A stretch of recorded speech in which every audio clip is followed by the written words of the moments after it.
सोचिए, हिमालय की इतनी ऊंचाइयों पर एक झील और उसके बर्फीले पानी में दफन है 1200 साल पुराना एक बहुत ही खौफनाक राज। तो चलिए, आज इसी रहस्य से पर्दा उठाते हैं। इसे दुनिया की सबसे रहस्यमयी झील कहा जाए तो गलत नहीं होगा। आखिर क्यों? जरा सोचिए, एक ऐसी जगह जहां चारों तरफ बस इंसानी कंकाल ही कंकाल बिखरे पड़े हैं, और सदियों बाद भी कोई भी दावे से नहीं कह सकता कि आखिर उन लोगों के साथ हुआ क्या था। वैसे तो इसका नाम रूपकुंड है, पर दुनिया इसे एक दूसरे ज्यादा डरावने नाम से जानती है, स्केलेटन लेक, यानी कंकालों की झील। मतलब नाम सुन के ही अंदाजा हो जाता है कि यहाँ की कहानी कितनी खौफनाक होगी। और ये झील है कहाँ? ये है करीब 16,500 फीट की ऊंचाई पर। जी हाँ, इतनी ऊंचाई पर जहां पहुंचना ही अपने आप में एक बहुत बड़ी चुनौती है, और वहां का मौसम किसी को भी जमा देने के लिए काफी है। तो अब सवाल ये है कि इस झील का ये भयानक राज दुनिया के सामने आया कैसे? इसकी कहानी शुरू होती है सेकेंड वर्ल्ड वॉर के दौरान, और यकीन मानिए ये किसी को भी हैरान कर सकती है। बात है साल 1942 की। कुछ भारतीय सैनिक गश्त पर थे, तभी उनकी नज़र पिघलती हुई बर्फ पर पड़ी, और जो उन्होंने देखा उसे देखकर वो एकदम सन्न रह गए। इसके बाद जब जांच शुरू हुई तो ये राज सुलझने के बजाय और भी ज्यादा गहराता चला गया। और सच तो ये है कि आज तक ये झील वैज्ञानिकों के लिए एक बहुत बड़ी पहेली बनी हुई है। तो उन सैनिकों को आखिर दिखा क्या था? उन्हें झील में और उसके किनारों पर सैकड़ों इंसानी खोपड़ियों और हड्डियां तैरती हुई मिली।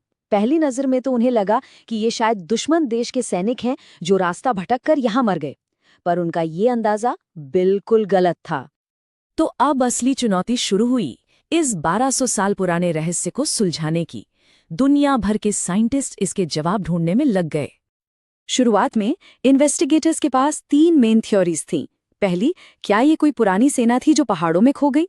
दूसरी, क्या ये किसी धार्मिक यात्रा पर निकले तीर्थयात्री थे? या फिर तीसरी, क्या ये लोग किसी अचानक आई कुदरती आफत का शिकार हो गए थे? अब देखिए, सेना वाली थ्योरी तो फौरन ही खारिज हो गई। क्यों?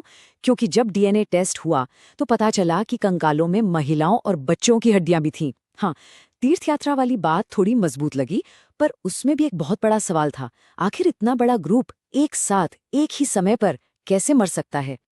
यही वो सबसे बड़ा सवाल था कि आखिर ऐसा क्या हुआ होगा जो एक पूरे के पूरे ग्रुप को एक झटके में खत्म कर दे और कोई एक भी ना बचे। और इस सवाल का जवाब खुद उन खोपड़ियों में ही छिपा था। साल 2004 में एक स्टडी हुई और उसमें एक ऐसा खौफनाक सुराग मिला जिसने सबको चौंका कर रख दिया। जांच में जो बात सामने आई वो हैरान करने वाली थी। उन्होंने पाया कि सभी खोपड़ियों पर एक जैसे गोल और गहरे घाव के निशान थे। ऐसा लग रहा था मानो ऊपर से क्रिकेट की गेंद जितने बड़े बड़े बर्फ के गोले गिरे हों। और यही था सबसे बड़ा क्लू। और बस यहीं से सामने आई डेथ हेल स्टॉर्म थ्योरी, यानी मौत की ओलावृष्टि। इस थ्योरी के हिसाब से हुआ ये कि अचानक एक बहुत ही भयानक तूफान आया, आसमान से पत्थर जैसे सख्त और बड़े बड़े ओले गिरने लगे। अब क्योंकि वो लोग खुली जगह पर थे, उन्हें छिपने का कोई मौका ही नहीं मिला। वो ओले सीधे उनके सिर और कंधों पर लगे और उन सब की मौके पर ही मौत हो गई। जैसा कि मैंने पहले बताया, मरने वालों में मर्द, औरतें और बच्चे सब थे। इससे ये बात और भी साफ हो गई कि ये कोई आर्मी की टुकड़ी नहीं थी, ये तो शायद परिवार थे जो एक साथ कहीं जा रहे थे। तो देखिए, साइंस ने हमें कैसे का जवाब तो दे दिया कि उनकी मौत कैसे हुई, पर 2 सवाल अभी भी बाकी थे। ये लोग कौन थे और क्यों इतने खतरनाक रास्ते पर सफर कर रहे थे? पर रुकिए, कहानी अभी खत्म नहीं हुई है, क्योंकि हाल ही में हुए कुछ नए डीएनए टेस्ट्स ने इस पूरी कहानी में एक और जबरदस्त ट्विस्ट ला दिया है। और सबसे हैरान करने वाली खोज ये थी कि वहां मरने वाले लोग किसी एक ग्रुप के नहीं थे, बल्कि वो 2 बिल्कुल अलग अलग ग्रुप्स के थे।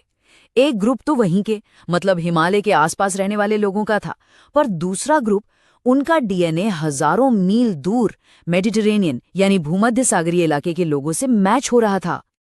तो अब एक नया और भी बड़ा सवाल खड़ा हो गया। 2 इतने अलग अलग कोनों से आए लोग एक साथ इतने खतरनाक रास्ते पर आखिर कर क्या रहे थे? क्या था उनकी इस यात्रा का मकसद? क्या वो कोई खुफिया रस्म निभाने जा रहे थे, या फिर ये कोई शाही जुलूस था, या फिर कुछ और ही बात थी? और हाँ, एक सवाल ये भी है कि आखिर वो कैसी कुदरती आफत थी? मतलब इतने भयानक ओले कैसे गिर सकते हैं कि वो इंसानी खोपड़ियों को ही तोड़ डालें? रूपकुंड की ये कहानी हमें एक बात तो साफ साफ बताती है कि कुछ राज शायद हमेशा के लिए बर्फ में ही दबे रह जाते हैं, और कुदरत के रहस्य अक्सर हमारी सोच और समझ से कहीं ज्यादा बड़े और गहरे होते हैं।